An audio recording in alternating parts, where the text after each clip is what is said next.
Այսօր մեր Տեր և Ուսուցիչ Հիսուս Քրիստոսի և Հայաստանի Հայ Առաքելական Սուրբ Եկեղեցու խորանի առաջ ծնկի գալու և մեղքերի թողություն խնդրելու օր էր։ Մեր սրբության սրբոցի Մայրաթոր Սուրբ Էջմիածնի ազատագրման օրակարգը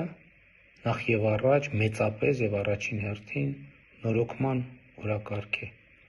Հայաստանի Հայ Առաքելական Սուրբ Եկեղեցու հոգևոր նորոգման օրակարգ, բայց դրանով իսկ մեծապես նաև նրա հետևորդների, մեզնից յուրաքանչյուրի հոգու և հոգևոր կյանքի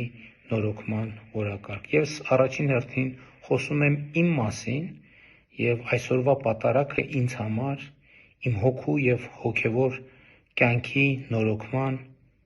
մի կարևոր մեկնարկ է, և ես հույս ունեմ, որ բոլոր այն մարդիկ, ովքեր մեր սրբության սրբոցի Մայրաթոր Սուրբ Էջմիածնի ազատագրման և Հայաստանի Հայ Առաքելական Սուրբ Եկեղեցու հոգևոր նորոգման օրակարգի կողմնակից են, այդ գործընթացը կսկսեն իրենց հոգու և հոգևոր կյանքի նորոգմամբ, որովհետև մենք մեր սրբության սրբոցի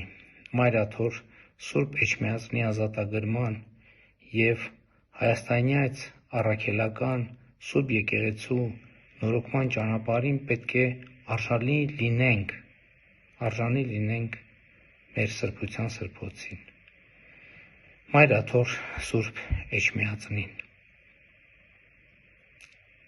Ուզում եմ ասել նաև, որ մյուս կիրակի օրը նույնպես Հովհաննավանքում կմասնակցեմ սուրբ և անմահ պատարագի։